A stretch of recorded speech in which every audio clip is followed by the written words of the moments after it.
Hello student, welcome to my YouTube channel biology all in one. आज इस video में हम आपको आर्टिफिशियल हाइब्रिडाइजेशन के बारे में बताएंगे कि आर्टिफिशियल हाइब्रिडाइजेशन क्या होता है और क्यों प्लांट ब्रीडर जो है वो इस टेक्निक का यूज़ करते हैं। आर्टिफिशियल हाइब्रिडाइजेशन जो है वो एक क्रॉसिंग एक्सपेरिमेंट होता है जो कि जनरली प्लांट ब्रीडर द्वारा परफॉर्म करा जाता है टू इम्प्रूविंग क्रॉप वेराइटी को इम्प्रूव करने के लिए या फिर दो अलग अलग प्लांट के डिजायर कैरेक्टर को कंबाइन करने के लिए। और ये जो आर्टिफिशियल हाइब्रिडाइजेशन होता है वो मेनली 3 स्टेप में कंप्लीट होता है। इसमें सबसे पहला स्टेप जो होता है वो सिलेक्शन होता है, इसका दूसरा स्टेप इमैस्कुलेशन होता है और उसका जो तीसरा स्टेप होता है उसको हम बैगिंग बोलते हैं। सबसे पहले बात हम करेंगे सिलेक्शन के बारे में कि सिलेक्शन क्या होता है। कि जब कभी क्या करवाना होता है, आर्टिफिशियल हाइब्रिडाइजेशन करवाना होता है तो इसमें सबसे मेन स्टेप जो होता है वो सिलेक्शन होता है। किसके लिए हमें क्या करने पड़ते हैं, 2 डिजायर्ड कैरेक्टर वाले प्लांट को हम सेलेक्ट करते हैं, जिसमें से एक प्लांट से हम उसका पॉलन ग्रेन ले लेते हैं और दूसरे प्लांट से हम क्या ले लेते हैं, उसकी रिसेप्टिव स्टिग्मा या फिर हम उसकी कार्पल ले लेते हैं। और फिर डिजायर्ड कैरेक्टर वाले पॉलन ग्रेन को ले जाकर रिसेप्टिव स्टिग्मा के ऊपर ट्रांसफर कर दिया जाता है। इस तरह से दोनों के बीच में क्रॉसिंग करवाई जाती है। फिर इसका जो दूसरा स्टेप होता है उसको हम इमैस्कुलेशन बोलते हैं। इमैस्कुलेशन का मतलब होता है the removal of anther from bisexual flower. कि आपने अगर जो डिजायर्ड कैरेक्टर का फ्लावर, जो डिजायर्ड कैरेक्टर का प्लांट सेलेक्ट करा है और उसके फ्लावर अगर कैसे हैं, बाइसेक्सुअल हैं। बाइसेक्सुअल का मतलब कि एक ही फ्लावर के अंदर दोनों सेक्स ऑर्गन प्रेजेंट है, मेल भी प्रेजेंट है और फीमेल भी प्रेजेंट है।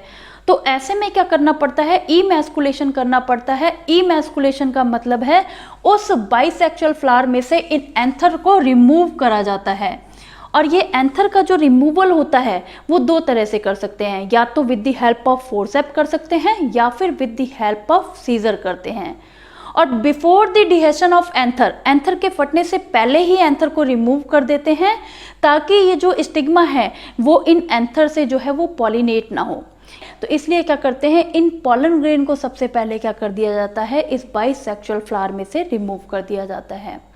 और अगर जो डिजायर्ड कैरेक्टर वाला प्लांट आप सेलेक्ट कर रहे हैं उसके फ्लावर जो है वो यूनिसेक्सुअल हैं तो आपको इमैस्कुलेशन करने की कोई ज़रूरत नहीं होती, उसमें हम डायरेक्ट क्या करते हैं, बैगिंग करते हैं। अब हम तीसरे स्टेप किसकी बात करेंगे जिसे हम बैगिंग बोलते हैं। बैगिंग क्या होती है, बैगिंग जैसे नाम बता रहा है बैग करना।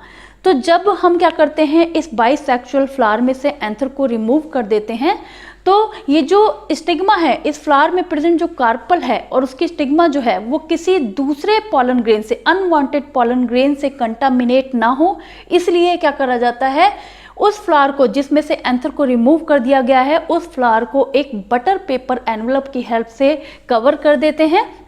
इस तरह से इसको बटर पेपर एनवलप से कवर कर देते हैं और यहाँ पर क्या करते हैं, with the help of thread की हेल्प से इसको नीचे से अच्छे से टाई कर देते हैं ताकि जो रिसेप्टिव स्टिग्मा है वो किसी अनवांटेड पॉलन ग्रेन से कंटामिनेट ना हो पाए।